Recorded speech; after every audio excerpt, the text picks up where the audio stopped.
강력한 부동산 규제가 나오고 있습니다. 앞으로는 어떻게 될까요?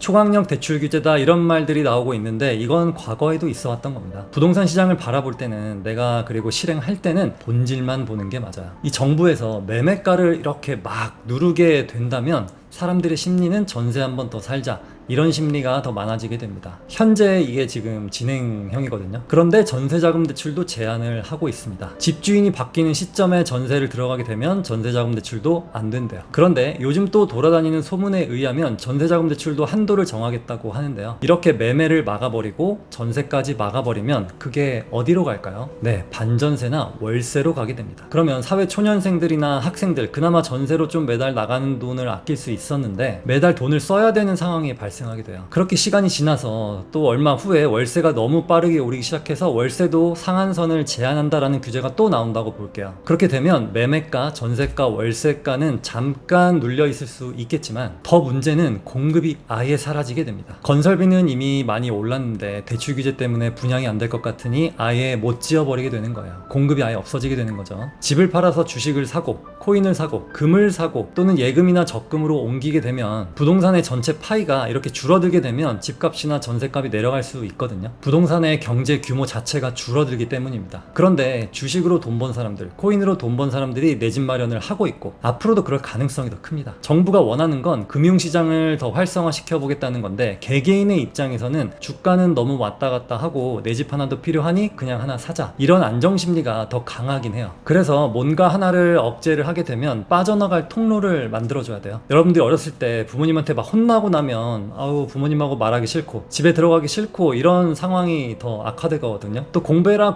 자꾸 그런 소리를 들으면 공부하기 싫고 공부하라고 해서 했는데 놀 시간 안 주고 또 공부하라고 하면 공부하기 더 싫어지죠. 그렇다면 이 부동산 대책에서 통로는 무엇이냐? 바로 신규 공급입니다. 신규 공급인데 서울에서 재건축과 재개발밖에 없잖아요. 근데 서울시에서 이거를 진짜 잘 안 해주고 있습니다. 오징어 게임에서 나왔던 가장 임팩트 있었던 대사죠. 기훈이 형! 이걸 모티브로 세훈이 형! 네, 지금 기부채납 안 하면 승인 안 해주겠다. 한강뷰 세대의 임대 세대를 의무 배치 안 하면 승인 안 해주겠다. 이런 태클들이 너무 많아서 재건축 재개발이 안 되고 있어요. 강남이 자꾸 오르는 이유가 뭘까요? 강남의 수요를 그래도 분산시킬 수 있는 분당이나 목동이나 한남, 성수, 여의도 이런 오래된 아파트와 빌라가 많은 곳들 재건축 재개발을 도와줘야 되는데 소셜 믹스니 초과이익 환수니 기부 채납이니 이런 걸 자꾸 요구하니까 이게 계속 늦어지고 있습니다. 서울시에서 이렇게 태클만 걸고 도와주지 않으면 공급이 원활하게 이루어질 수가 없고요. 그러면 전세가와 월세가는 더 올라갈 수밖에 없어요. 정부에서 하는 수요 규제책이 있으면 그에 상응하는 공급 확대책이 맞물려야 집값과 매매가, 전세가, 월세가가 안정이 될 겁니다. 서초, 송파, 강남, 용산 이쪽을 토지거래 허가구역으로 묶으니 어떻게 됐어요? 네, 마포, 성동, 강동, 동작 이쪽으로 풍선 효과가 일어났죠. 마찬가지로 매매를 묶어버리면 전세와 월세로 풍선 효과가 일어날 수밖에 없습니다. 근데 이런 규제에 다 신경 쓰지 마시고 여러분들이 내 집 마련을 할 때는 내가 선택할 수 있는 여러 선택들 중에 최적의 선택을 하시면 됩니다. 대부분의 사람들은 이 규제에 민감하게 반응하고 흔들리고 있거든요. 근데 모든 규제에는 작용과 반작용이 있다고 말씀드렸는데요. 그래서 요즘 괜찮은 호가의 매물들이 하나둘씩 보이고 있습니다. 호가가 내려오기 시작했어요. 실거래가가 내려왔다는 말이 아닙니다. 실거래가와 좀 차이가 났던 호가들이 내려오고 있고 매수세가 더 안 붙게 되면 실거래가 수준으로 더 내려올 겁니다. 그럼 거기서 또 기회가 있을 수 있겠죠.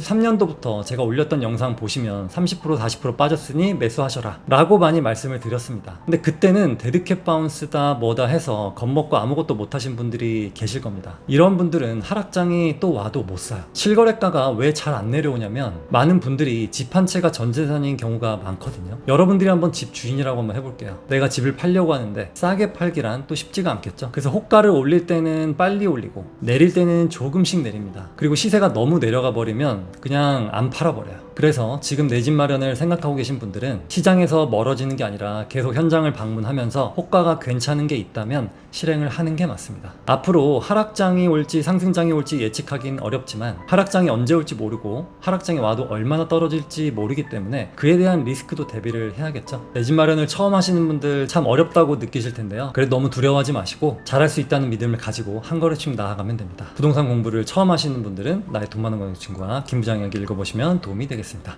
감사합니다.